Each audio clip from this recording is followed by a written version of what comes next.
ನಮಸ್ಕಾರ ವೀಕ್ಷಕರೇ, ನಿಮಗೆಲ್ಲರಿಗೂ ನನ್ನ ಯೂಟ್ಯೂಬ್ ಚಾನಲ್ಗೆ ಸ್ವಾಗತ. ಆರುವುದೇ ದ್ವೇಷದ ಜ್ವಾಲೆ 32ರ ಪ್ರೋಮೋ. ಅವಳ ಸನಿಹಕ್ಕಾಗಿ ಅವನ ಮನ ಆಗಿಂದ ಹಾತೊರೆಯುತ್ತಿತ್ತಲ್ಲ. ನಿಶಾಳ ಸನಿಹ ವಾಕರಿಕೆ ಬರೆಸಿದರೆ ಈ ಸೌಂದರ್ಯದ ಕನಿಯ ಸಾನ್ನಿಧ್ಯ ಅವನಿಗೆ ಮತ್ತೇರಿಸುವಂತೆ ಮಾಡಿದ್ದು ಸುಳ್ಳಲ್ಲ. ಅವನ ಸಂಯಮ ಈಗ ಗಾಳಿಗೆ ತೂರಿ ಹೋಗಿತ್ತು. ಮತ್ತೊಂದು ಕ್ಷಣದಲ್ಲಿ ಅವನ ಅದರಗಳು ಅವಳ ಅದರಗಳನ್ನು ಬಲವಾಗಿ ಚುಂಬಿಸಿಬಿಟ್ಟಿದ್ದವು.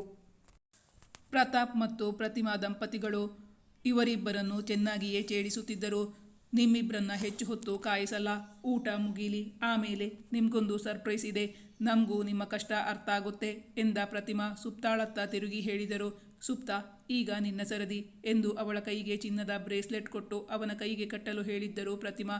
ಅದನ್ನು ಪಡೆದುಕೊಂಡ ಅವಳ ಕೈ ನವಿರಾಗಿ ಕಂಪಿಸುತ್ತಿದ್ದುದು ಅವರ ಗಮನಕ್ಕೆ ಬಂದಾಗ, ಏನಪ್ಪ ಹುಡುಗಿನ ತುಂಬ ಕಂಟ್ರೋಲಲ್ಲಿ ಇಟ್ಕೊಂಡಿದ್ದೀಯಾ ಹೇಗೆ ಎಂದು ಹುಬ್ಬು ಹಾರಿಸಿ ನಕ್ಕರು ಪ್ರತಾಪ್. ವಿಶುಗೆ ಅವಳ ಮೇಲೆ ಮುನಿಸಿತ್ತಲ್ಲ, ಅವನು ಬೇಕೆಂದೇ ಅವಳ ಮುಂದೆ ಕೈ ಚಾಚಿರಲಿಲ್ಲ. ಎಲ್ಲರ ಮುಂದೆ ಅವನ ಕೈ ಹಿಡಿಯಲು ಅವಳಿಗೂ ಸಂಕೋಚವಾಗುತ್ತಿತ್ತು. ಅದನ್ನು ಹಿರಿಯರಲ್ಲಿ ಯಾರಾದರೂ ಒಬ್ಬರು ಹೇಳಬಾರದೆ ಎಂದು ಅವಳ ಮನ ಚಿಂತಿಸುತ್ತಿರುವಾಗಲೇ, ಹೇ ವಿಶು, ಬೇಕು ಅಂತಾನೆ ನಮ್ಮ ಹುಡುಗಿನ ಕಾಡಿಸ್ತೀಯೇನೋ? ನೀನು ಇಷ್ಟೊಂದು ಸಾಫ್ಟ್ ಆಗಿಬಿಟ್ರೆ ಹೇಗಮ್ಮ? ನಿನ್ನ ಅವನು ಸರಿಯಾಗಿ ಹರಿದು ಮುಕ್ಕಿಬಿಡ್ತಾನೆ. ಹೆಣ್ಮಕ್ಳೇ ಸ್ಟ್ರಾಂಗ್ ಗುರು ಅನ್ನೋದು ಹೇಳೋ ಸ್ಲೋಗನ್ ಥರ ಆಗಬಾರ್ದು, ಮಾಡಿ ತೋರಿಸ್ಬೇಕು. ಇಷ್ಟು ಮುದ್ದಾಗಿರೋ ಹುಡುಗಿ ಹತ್ರನೇ ನಕ್ರ ಮಾಡ್ತಾನ ಅವನು? ಅವಂಗೆ ಮಾಡ್ತೀನಿ ಇರು ಎಂದ ಪ್ರತಿಮಾ ಅವರು ಈಗಿನಿಂದಲೇ ಸುಪ್ತಾಗೆ ಚೆನ್ನಾಗಿ ಟ್ರೈನಿಂಗ್ ಕೊಡಲು ಶುರು ಹಚ್ಚಿಕೊಂಡರು. ಸುಪ್ತಾ, ದೊಡ್ಡೋರು ಹೇಳಿದ್ದನ್ನು ಕೇಳದೇ ಇರೋ ಮಕ್ಕಳಿಗೆ ಏನು ಶಿಕ್ಷೆ ಹೇಳು ಎಂದು ಅವಳನ್ನು ಕೇಳಿದಾಗ ಪಾಪ ಅವಳು ಉತ್ತರಿಸಲು ಭಯಪಟ್ಟಳು.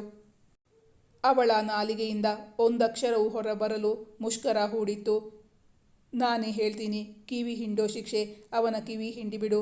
ಕಿವಿ ನೋವಾದಾಗ ಕಿವಿ ಬಿಡಿಸ್ಕೊಳ್ಳೋಕೆ ಅಂತ ಅವನ ಕೈ ಮುಂದೆ ಬರುತ್ತೆ ಎಂದು ತಾವೇ ಅವಳ ಕೈಯನ್ನು ಅವನ ಕಿವಿಯತ್ತ ಕೊಂಡೊಯ್ದಾಗ ಅವಳ ಕೈ ಮೃದುವಾಗಿ ಕಂಪಿಸುತ್ತಿತ್ತು.